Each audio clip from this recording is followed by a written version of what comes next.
Halu, Kabupaten Bandung Barat, Rabu kemarin memutus sejumlah jembatan penghubung antar desa. Banjir juga merendam 15 rumah dengan ketinggian 3 meter. Dalam video amatir yang direkam warga, terlihat derasnya aliran sungai Cidadap di kawasan Gunung Halu, Kabupaten Bandung Barat, dan menerjang permukiman warga yang berada di bantaran sungai. Sebanyak 15 rumah terendam air dengan ketinggian 3 meter dan 56 jiwa mengungsi ke tempat yang lebih aman.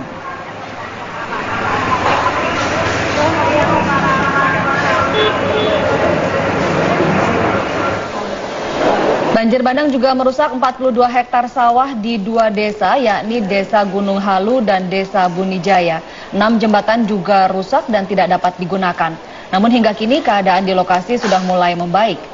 Banjir pun sudah mulai surut dan warga dibantu BPBD, TNI, dan Polri mulai membersihkan material sisa bandang.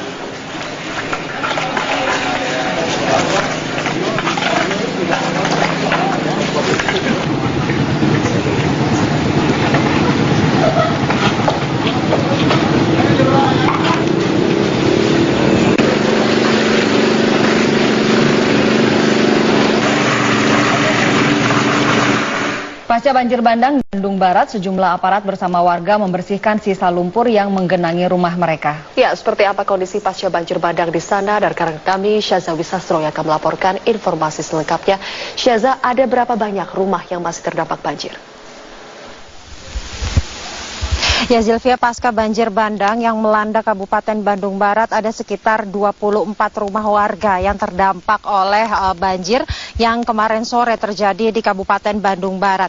Dari 24 rumah tersebut memang keadaan saat ini sudah surut banjir di lokasi Kabupaten Bandung Barat ini, namun demikian memang masih banyak sisa-sisa lumpur yang menggenangi 24 rumah tersebut, sehingga sejak pagi tadi dengan menggunakan peralatan yang cukup sederhana, aparat dari TNI, Polri, dan juga BPBD bersama dengan warga ini bekerja sama untuk membersihkan sisa banjir bandang luapan Sungai Cidadap seperti lumpur dan juga sampah yang memasuki rumah warga di Kabupaten Bandung Barat. Banjir ini terjadi di Kampung Pasanggerahan, Desa Sirnajak, Kecamatan Gunung Halu, Kabupaten Bandung Barat. Banjir sendiri terjadi kemarin sore mulai pukul 15.30 hingga pukul 17.30. Banjir ini diakibatkan karena adanya tanggul di hulu Sungai Cidadap yang jebol, yang kemudian tidak dapat menahan kiriman air dari Gunung Masigit dan juga Ciwidey. Karena sebelumnya kondisi cuaca di Kabupaten Bandung Barat ini memang diguyur dengan hujan dengan intensitas yang cukup tinggi sehingga mengakibatkan luapan air atau aliran Sungai Cidadap. Zilvia. Ya, proyeksi berapa kerugian yang diderita warga?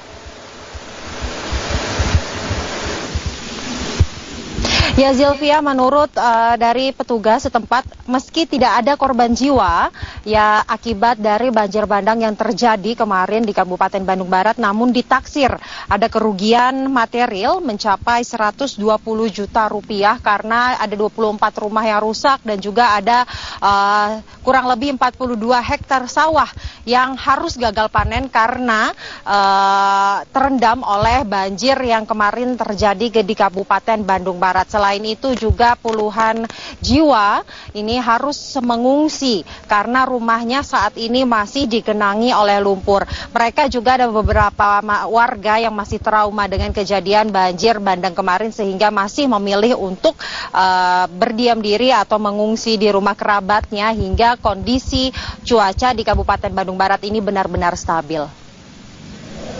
Zilvia. Syaza Wisastro melaporkan langsung dari Kabupaten Bandung Barat, Jawa Barat.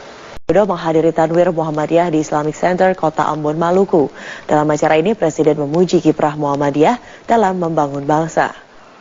Dalam pidatonya di pembukaan Tanwir Muhammadiyah Jumat pagi, Presiden Joko Widodo menekankan pentingnya pendidikan untuk menuju kedaulatan dan keadilan sosial di Indonesia.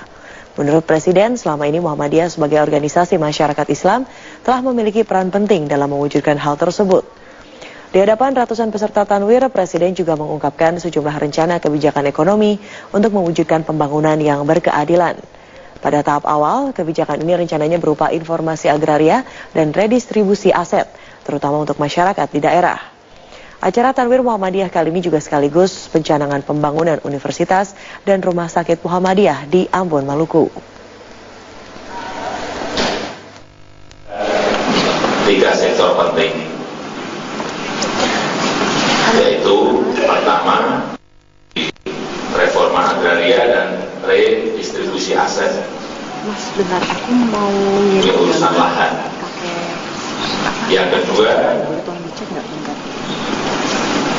di bidang akses keuangan, akses permodalan, dan yang ketiga dalam peningkatan pembangunan sumber daya manusia.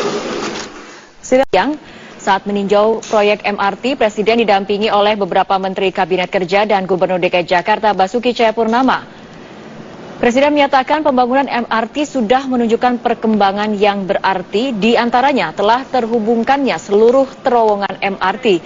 Presiden menegaskan pemerintah akan terus memantau proyek MRT sehingga bisa selesai tepat waktu dan bisa digunakan pada bulan Maret 2019, serta di atas terowongan sudah bisa digunakan untuk gelaran Asian Games 2018.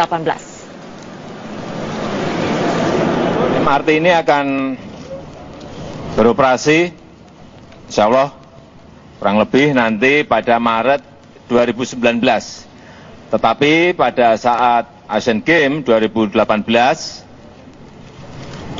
di atas semuanya sudah jadi dan sudah bersih.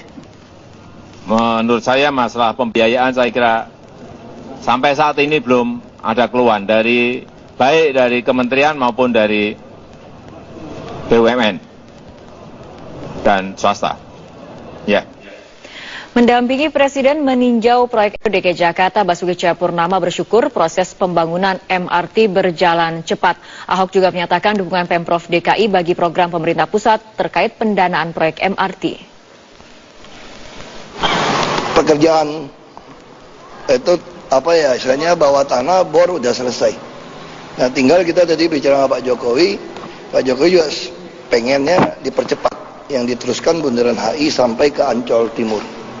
Termasuk beliau juga minta cepat yang Timur Barat. Ini kan tinggal detail engineering desainnya. Dan beliau juga katakan jangan pikirkan dana kita bisa cari berbagai macam sumber. Yang penting desainnya cepat. Kalau ikutin desain segala macam kita butuh 2019 baru groundbreaking lagi ke arah Ancol Timur. Nah terus beliau juga lihat tadi yang Simpang Susun Semanggi juga beliau juga senang karena malah bisa lebih cepat dengan 1 bulan. Satu bulan berapa? Bisa Juli selesai ini. Jadi kita pikir mungkin Agustus selesainya peresmian, mungkin bisa Juli. Soal jangan pikirkan dana maksudnya bukan dari JIK lagi atau gimana? Arti itu banyak sekali negara-negara tertarik untuk memberikan pinjaman. Nah, apalagi kan kita kan PSO kan ditanggung DKI. DKI tanggung dari mana? DKI tanggungnya itu semua PSO itu dari IRP nanti. Ini administrasi keadilan sosial tadi kan. Yang penting pembangunannya, infrastruktur itu pusat. Salah satu perkembangan dari pembangunan proyek MRT, fakta dan data dari pengembangan MRT di Jakarta. Berikut pemaparan Rifai Pamone. Rifai, silakan. Fitri Megantara, sejak Oktober 2010, lalu kemudian juga terus berkembang.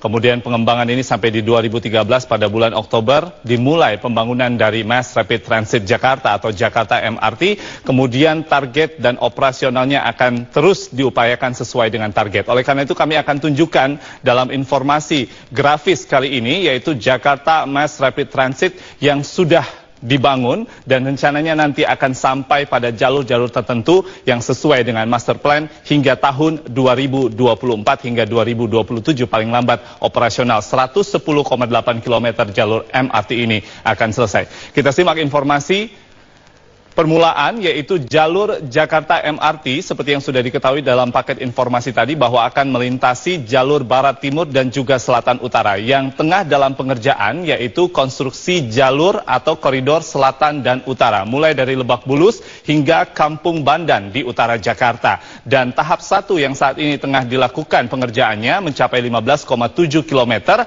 terbagi atas 2 seksi atau 2 jalur yaitu jalur layang atau elevation Elevation Section.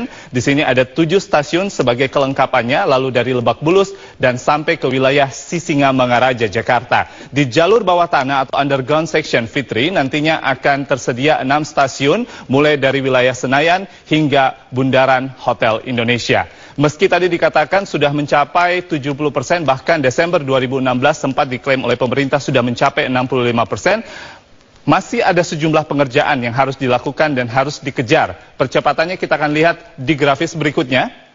Setidaknya ada 6 hal yang saat ini tengah dilakukan oleh pengembang, yaitu konsorsium dari BUMN dalam negeri dan juga konsorsium perusahaan dari Jepang yang bekerja sama. Kita mulai lihat dari konstruksi depo MRT yang menjadi titik utama, dan ini sudah hampir usai karena berada di jalur layang atau di elevation section. Lalu yang kedua adalah kolom dan juga jalur di stasiun layang. Yang ketiga adalah terowongan jalur bawah tanah yang tadi sudah dipastikan tersambung keseluruhannya sesuai dengan pantauan dari Presiden Joko Widodo. Yang keempat adalah struktur box stasiun bawah tanah. Ini menjadi kelengkapan infrastruktur di stasiun bawah tanah. Lalu sistem cooling ventilation tower menjadi salah satu yang terpenting karena bisa menjadi sistem pendingin pada saat nanti operasional dari stasiun bawah tanah MRT ini sudah dilakukan pada tahun 2019.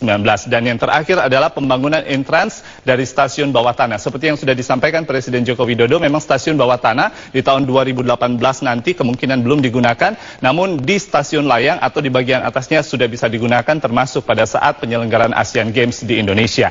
Kami akan menambahkan atau melengkapi informasi dalam Metro hari ini, Fitri. Yang ketiga adalah perbandingan dari keberadaan Mass Rapid Transit baik di Jakarta sebagai ibu kota negara Indonesia dengan sejumlah kota lain di Asia. Kami bandingkan dengan kota Tokyo di Jepang. Di sana ada 304 km panjangnya jalur MRT dan tersedia 285 stasiun. Sementara Singapura, negara yang terdekat dengan Indonesia, di kota utamanya sudah terbentang 153 km jalur Mass Rapid Transit dan telah dioperasionalkan secara bertahap dan diresmikan sejak tahun 1987 hingga 2013.